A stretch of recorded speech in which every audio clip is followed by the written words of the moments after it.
ஹாலிடேஸ்னாலே அது நம்ம ஜிடி ஹாலிடேஸ் தான். GT Holidays, south India's #1 travel brand. இந்த SCO சமிட்ல பெஹல்காம் தீவிரவாத தாக்குதலை குறிப்பிட்டு கண்டித்து கூட்டு தீர்மானம் வந்திருக்கிறது. இதோடைய விளைவுகள் என்ன, முக்கியத்துவம் என்ன அப்படிங்கறத பார்த்து வருகின்றோம். நம்முடைய ஓய்வு பெற்ற இந்திய ராஜதந்திரி திரு நட்ராஜன் அவர்கள் இணைந்திருக்கிறார். போஸ்ட் வார் ஸ்ரீலங்கா உட்பட ரொம்ப சென்சிட்டிவான இனங்கள்ல பணியாற்றியவர். திரு நட்ராஜன், இதோடைய இம்ப்ளிகேஷன்ஸ் என்ன? இதுல ஒரு பார்வை என்னன்னா, இது ஒரு வெற்றி, ஒரு டிப்ளமேட்டிக் சக்சஸ், பெயர் குறிப்பிட்டு கண்டித்து தீர்மானம் வந்திருக்கு. இன்னொரு பார்வை ஹைஃபனேஷன் இந்தியா விரும்புவது, மீண்டும் ஹைஃபனேட் பண்ணிருக்கிறாங்க. ஒரு வரி இந்தியால நடந்த தாக்குதலுக்கு கண்டனம், அடுத்த வரி பாகிஸ்தானுக்கு கண்டனம். அப்படிங்கும் போது இதுல என்ன இருக்கு, மீண்டும் ஹைஃபனேஷன் அப்படிங்கிற ஒரு விமர்சனமும் வருகிறது. இது எப்படி புரிந்து கொள்ள? வணக்கம். அதாவது இந்த கூட்டு தீர்மானம் பஹல்காம் தாக்குதலுக்கு பிறகு சில நாடுகள் அந்த தாக்குதலை நேரடியாக கண்டிப்பதில் அவர்கள் தயங்கினார்கள். சில நாடுகள் தயங்கியது. உதாரணத்துக்கு சொல்ல போனால் இந்த SCO, இந்த ஷங்காய் கோஆபரேஷன் ஆர்கனைசேஷன் சந்திப்பு இந்த பாதுகாப்பு அமைச்சர்களுக்கு மத்தியிலையும் நடந்தது பீஜிங்ல.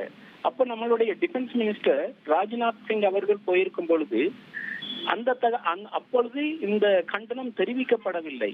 அதனால் பகிரங்கமாக நம்மளது பாதுகாப்பு அமைச்சர் கூட அந்த கூட்டு அறிக்கையில் கையெழுத்திட மறுத்துவிட்டு அங்கிருந்து திரும்பி வந்தார் இந்தியாவுக்கு. ஆனால் இப்பொழுது உலக தலைவர்கள், அதாவது SCO தலைவர்கள் இந்த மாநாட்டில் சைனா தலைவர் ஜி ஜின்பிங், இந்திய தலைவர் நரேந்திர மோடி, ரஷ்ய தலைவர் விளாடிமிர் புட்டின் மற்றும் பாகிஸ்தான் தலைவர் ஷபாஸ் ஷரீப், இப்படி போன்ற முக்கிய தலைவர்கள் பங்கேற்று, இந்தியாவும் பாகிஸ்தான் பிரதமர்களும் இந்த சந்திப்பில் சந்தித்திருப்பதில், இந்த தருணத்தில் இந்த பஹல்காம் தாக்குதலை கூட்டு அறிக்கையாக கண்டித்தது மிக மிக வரவேற்கத்தக்கது மட்டுமல்லாமல் இதை ஒரு டிப்ளமேட்டிக் விக்டரி ஃபார் இந்தியா என்றும் கூறலாம். பாகிஸ்தானும் அதை கோர முடியும்ல. ஜாஃபர் எக்ஸ்பிரஸை கண்டிச்சிருக்கிறாங்க. அதுல பலோச் அமைப்புகள் இருக்கு. பலோச் அமைப்புகளுக்கு எல்லாம் பின்னணியில இந்தியா இருக்குங்கிறது தான் பாகிஸ்தானுடைய குற்றச்சாட்டு. இதே வெற்றியை பாகிஸ்தானும் கொண்டாடிட முடியும் தானே? ஓகே, அதாவது அந்த ஜாஃபர் ட்ரெயின் அட்டாக்ல இந்தியாவை அவர்கள் குறை கூறினார்கள். நான் என்ன சொல்கின்றேன் என்றால், இப்பொழுது பஹல்காம் தாக்குதலுக்கு பிறகு பாகிஸ்தான் எங்களுக்கு நீங்கள் ப்ரூஃப் கொடுங்க, ப்ரூஃப் கொடுத்தால் நாம் ஒன்று சேர்ந்து இந்த தாக்குதலை பற்றி விசாரிக்கலாம் என்று கூறியது உங்களுக்கு ஞாபகம் இருக்கலாம். அதே போன்று நாமும் அவர்களிடம் கேட்கலாம், நீங்க ப்ரூஃப் கொடுங்க, நம்ம ரெண்டு நாடு சேர்ந்து அதை விசாரிப்போம் என்று. அதாவது நம்ம இந்தியா மற்ற நாடுகளுடன் ஒரு நட்பு ரீதியாக நட்பை வளர்க்கத்தான் முயற்சிக்கின்றது. நாம் இந்த மாதிரி தீவிரவாத தாக்குதல்களில் நாம் தலையிடுவதும் ஈடுபடுவதும் இல்லை. அதை மற்ற நாடுகள் புரிந்து கொள்ள வேண்டும். சில நாடுகள் அதை புரிந்து கொள்வதில்லை, இன்க்ளூடிங் பாகிஸ்தான்.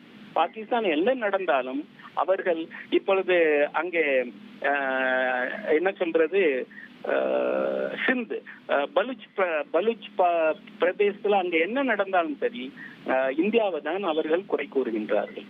அதற்கு நாம் பொறுப்பேற்க முடியாது. இதுல ஒரு இயல்பான அரசியல் தட்பவெட்பத்துல, சர்வதேச அரசியல் தட்பவெட்பத்துல இதை எதிர்பார்த்திருக்க முடியாதுங்கிறது தான் ஒரு புரிதல். ஏன்னா சீனா என்ன சார்பு எடுத்தது கடந்த காலங்கள் எல்லாம் அப்படிங்கறத பார்த்தோம். பாகிஸ்தானுக்கு ஒரு பேக்கரா தான் இருந்திருக்கிறாங்க. ஆனா நீங்க சொன்னது போல பாதுகாப்புத்துறை அமைச்சர் கலந்து கொண்ட மாநாட்டிலிருந்து இன்னைக்கு ஒரு ஸ்பெசிபிக்கா பெஹல்காம நேம் பண்றதுங்கிறது ஒரு மாற்றம் அப்படிங்கறத நம்ம பார்க்கிறோம். பிரதமர் நரேந்திர மோடிக்கும் ஷீக்கும் கண்ட கெமிஸ்ட்ரி, இதெல்லாம் ட்ரம்புடைய செயல்பாடுகளுக்கான எதிர்வினை, இல்ல இந்த அணி சேருதல், மூணு தலைவர்களும் ஒன்றாக செயல்படுதல், இதெல்லாம் ட்ரம்புடைய செயல்பாடுகளுக்கு, அமெரிக்காவுடைய சமீபத்திய செயல்பாடுகளுக்கான எதிர்வினைன்னு பாக்குறதா, ஒரு நீஜர்க்குன்னு பாக்குறதா, இல்ல ஒரு பேட்டர்ன் ஃபார்ம் ஆயிட்டு இருக்கு, ஒரு ரீஅலைன்மெண்ட் உருவாயிட்டு இருக்குன்னு பாக்குறதா?